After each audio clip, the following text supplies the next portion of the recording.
Hello everyone, Megatron Productions aka Kyle here, and today we're going to be going over my new custom showcase Transformers Prime Custom Ironhide. Now, this figure is war-torn aesthetically, a lot of dry brushing on this figure. I wanted to make him more, the seam Ironhide to me is he's a constant fighter, he's always fighting, and that's what Ironhide is to me. Now, before we start this video, a special shout out to Danny Herdinez. Sorry if I butchered your last name. I'm not good with pronouncing names. You guessed APC Megatron Dark Master when I put out that community post. Sorry that it's been about a month. I've been busy. In order to make this custom, these are the paints I used. I used this enamel black, and those are the abbreviations. I also used enamel gold. Those are the abbreviations. Enamel red.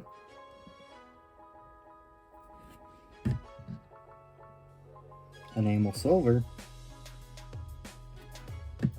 And just a tiny of enamel blue. So those are the paints I used. And the base figure I used is a Prime Cup. I did not feel like going out and purchasing a Prime Ironhide just because. So this is all painted on from Cup. This is why, yeah. So this is 100% a custom. Now let's get into what I painted. Anyways, we're gonna start off in truck mode. I do have to say this golden stripe is sloppy. Later on, I'm going to try and redo that. It's just, I'm not good with painting straight on there, especially with just trying to do a stripe in general. I wanted to emulate the G1 Ironhide with that golden stripe. Why I primarily chose to go with this more battle-torn look, I kind of want this to be more of a mix of G1 Ironhide and movie Ironhide, and I felt like this Cup figure really met the aesthetic for it, which is highly based off of Animated's Ironhide, if you didn't know.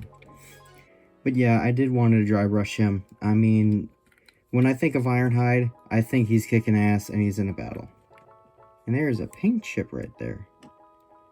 Sorry about, I did not notice that, but yeah, just pretend that's not there right now.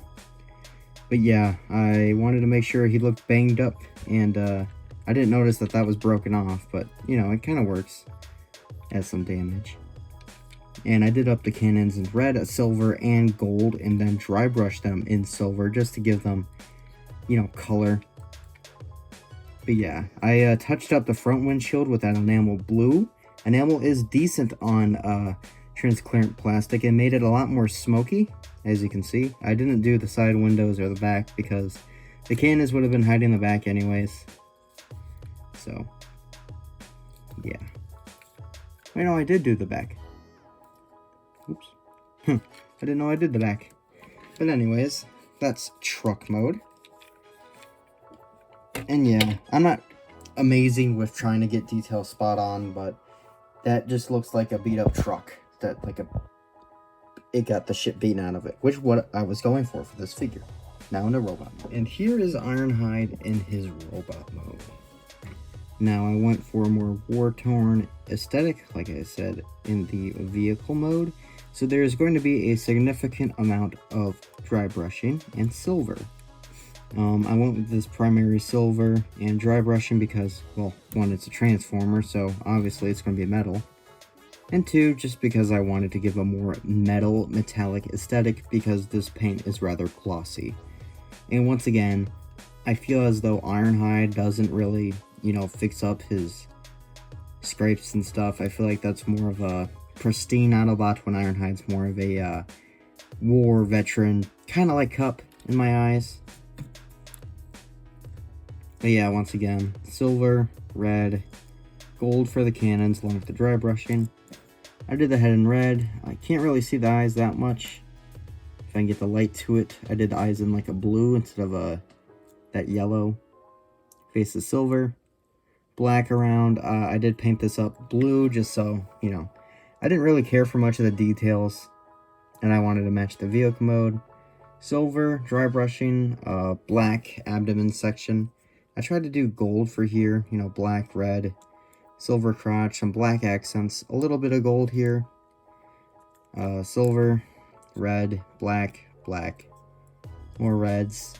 The hands are black, a little black detailing, coarse dry brushing, red, silver, a little bit of black to go with his forearms, a bit of gold in here just to get some detail on them.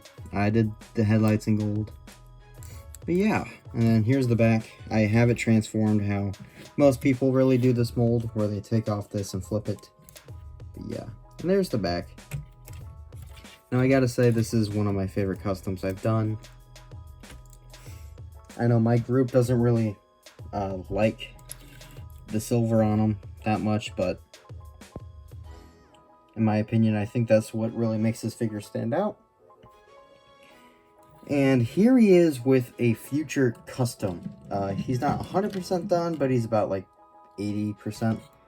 I did that, which I think is a lot better than the Dakara version of that. I mean, I don't think it's very accurate to the show, where the only thing that is really missing on him is some extra black to hide up that pink. His chest plate still I haven't put on yet.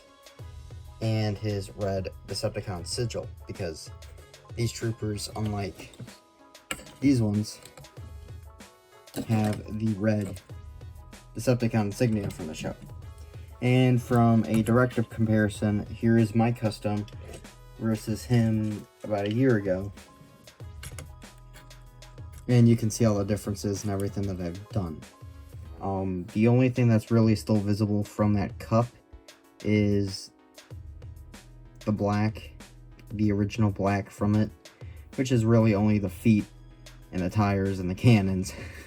Everything else is painted, which that's what I was going for. I didn't really want to have any paint left over from him going on to Ironhide. So yeah, that being said, now I do have an incomplete cup, because this is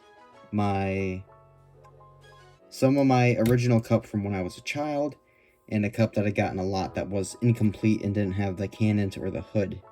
So now he is cannons and hoodless, which I really just want the hood. I don't think that just seems like a green Ironhide to me. It's kind of giving me a weird Mario and Luigi vibe.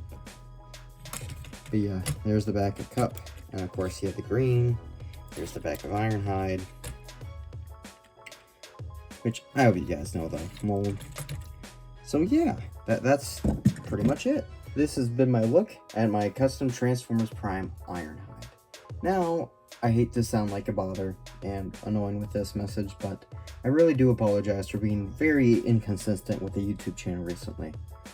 And I want to thank you all for 900 subscribers. That creeped up on me before I even realized.